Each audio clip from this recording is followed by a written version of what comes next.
Welcome to Friday with Friends. Friday with Friends is our opportunity to talk about the real estate market, answer any questions you may have, so that if you have any real estate needs, we would love the opportunity to be your realtor of choice. Yes, and it is that time of year again. It is. We are talking about the Q3 market update, and we are giving you a recap on everything that happened in Q3 and what we are anticipating moving forward. Yes, because we love numbers, and we know the more that we dig into the numbers and the data, we can better advise you. And not advise you in telling you what to do, but prepare you with all of the information to make the best decision for your family. Yep, and so we'll give you a quick recap and then we'll get into some specific numbers because we know that you guys love them as much as we do. So we still in Q3 had a record high sale price. Throughout our market, we will get into more specific areas as we dig into this, but overarching, still a low inventory of houses for sale with a strong buyer demand is still keeping us in that seller's market. And when we talk about the seller's market, the key is that the sellers are the ones in control. So that means that if you are going up and you are a buyer, which one's having a harder time? The buyer's having a harder time, it's a seller's market. So that's the key for us. And we've been in a seller's market for a long time, and everyone keeps saying, ooh, we're feeling a shift. Ooh, we're feeling a shift. We're still in a seller's market. Yep. We're still in a seller's market. So Yes. let's dig into some more of the numbers. Perfect. So pending sales for Q3 compared to 2020 to 2021 went down 10%, while closed sales went up 1.5%. Now, we have to understand when we're comparing to 2020, that was COVID. That was the year where there was a chunk of time between March, April, May, even trickling into June, where there was not a lot. And so for us, when we are seeing that our pending sales went down in 10%, that's because we were actually having a really strong Q3 in 2020 as a result of a lot of those buyers and sellers waiting a little bit longer. Yes, exactly. It was kind of like a pent-up demand that came into Q3, which is normally a little bit slower of a time for us versus, maybe Q2, but that definitely makes sense because of our pause from, March, April, May, June. So it doesn't necessarily mean that sales are down. It's just this particular time this year looks a little bit different, thankfully, than 2020. Yes. So homes for sale, when we're looking at, again, Q3, so that's going to be how many houses are on the market. Q3 2020 versus this last quarter in 2021 went down 14.6%. So again, low inventory of houses for sale. I remember at this time last year, we were like, no way can it go down anymore. And here we are down an additional 14%. Well, because some of the stats you were pulling is from 2019 to 2020 in Q3, the units went down almost 41%. Yeah. And so the fact that we were feeling it down in Q3 of 2020, we're still feeling it down, but it's not as dramatic. So, and we're kind of used to it. So it hasn't been such an impact for us, but we're still feeling low inventory. Definitely. To give you an idea of what those numbers look like in our overall market is in 2019 Q3, there was 3,367 homes for sale. In this last quarter, again, Q3 2021, there was 1,684 units. So that is a significant drop. But again, it is lessening compared to at this time last year. Yeah, yes.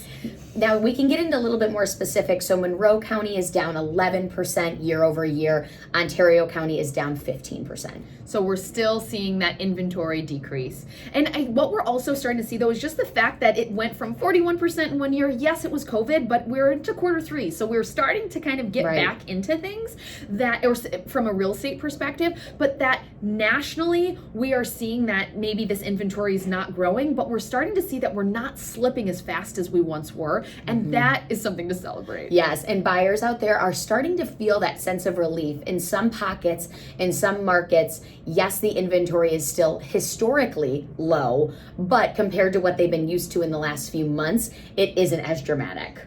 So now we know when inventory is low and demand is high, prices are going to go up. And that is what we are seeing. The median sales price compared to Q3 2020 in 2021, we increased 19.4% year over year. Yeah. So it was last year, so it went down from 2019 to 2020 from 149. Oh, it went up. Yep, 149. 149 to 155, and then from 155 up to 185 is what the median sales prices were for quarter three. And those are some powerful numbers because that means equity in your home is growing. And something that we don't have a magic ball, but we know inflation and we know foreclosures, and there are so many things that are on the horizon, but they have not impacted our market right now. And we know at some point they have to, but we're just not seeing that. And the best thing about our local market is when other markets are fluctuating high and low, there is that stability. So when we're seeing these prices increase, it is great for homeowners. Yep, and that's why we love investing in real estate, and that's why we love helping our clients do the same thing. So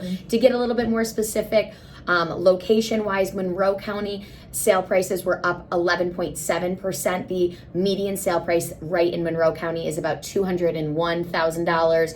And then in Ontario County, we're at $246,000, and that's up about 16% year over year. And when you just get to that point, we spoke about inventory. When you get to the point where this inventory is so low, the buyers are saying, I'm either going to have to get into a rental and I'm going to lose money that way, or I'm going to spend a little bit of extra money to get exactly what I want so that I have some sort of stability. And after a year, it's been a long time, years potentially in the buyers being a buyer in this market, it's tough, and that's why those prices, people are just willing to pay them. And if you're not willing to pay them, you have rented somewhere else because you can't. You and possibly for several years now. You know, there were a lot of buyers out there that said, we're just going to wait and ride this out. Yes. And now it's still here.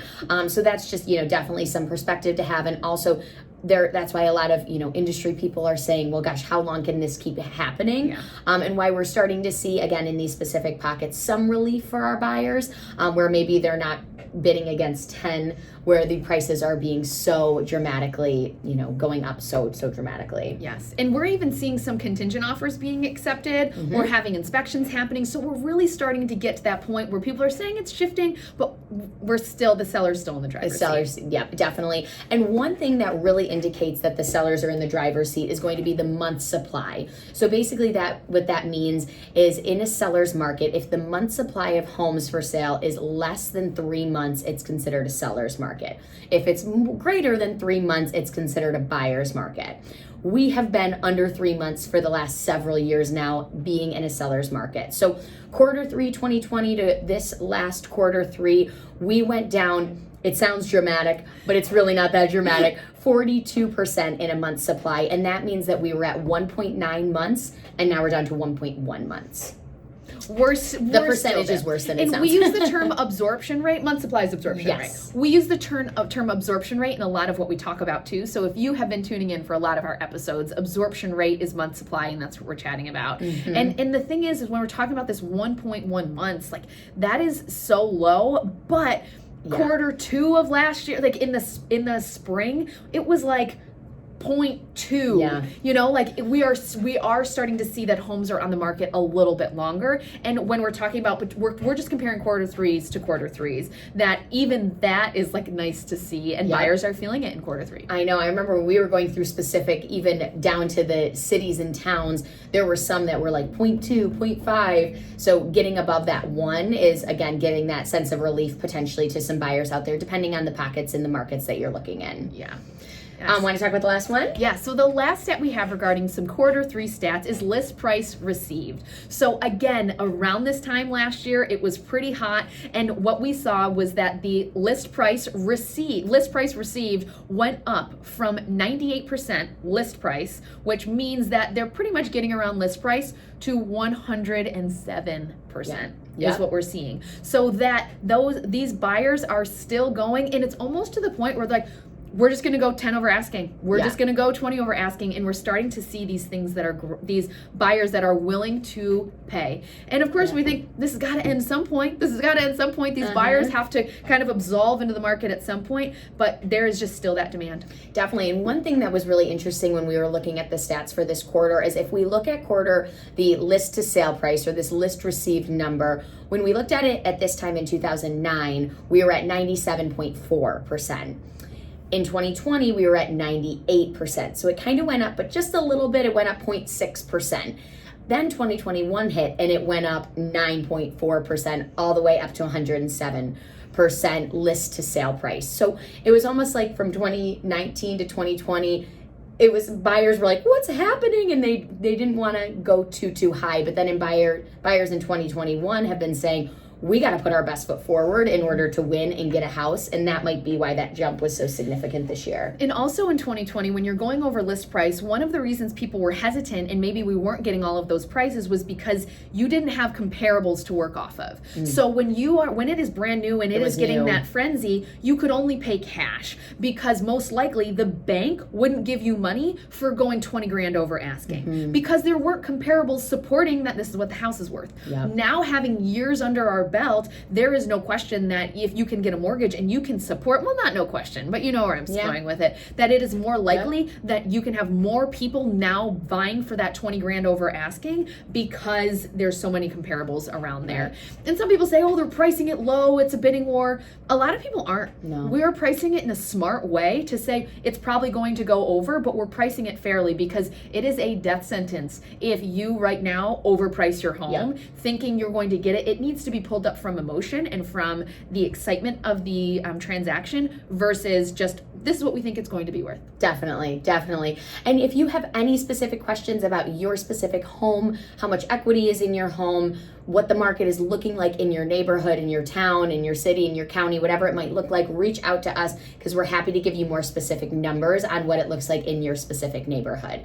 And really the overarching piece of information that we're seeing when we're digging into these numbers is that we are starting to see that the number of listings is creeping up. Now, again, historically, it is still very low and very much a seller's market still, but we're starting to see that potential sense of relief for our buyers in the future. Yes, and as always, if you have any questions for us, let us know. If there's any other topics you'd like for us to chat on, please never hesitate to reach out. We love taking questions and taking comments that we can speak to because we love to add value as much as we can. So that's what we have for you today on Friday with Friends. Again, Friday with Friends is our opportunity to talk about the real estate market, answer any questions you may have, so that if you have any real estate needs, we'd love the opportunity to be your realtors of choice. Tune in to any of these episodes on our website, friendonyourside.com, or anywhere on social media. We'd love to hear from you. Bye.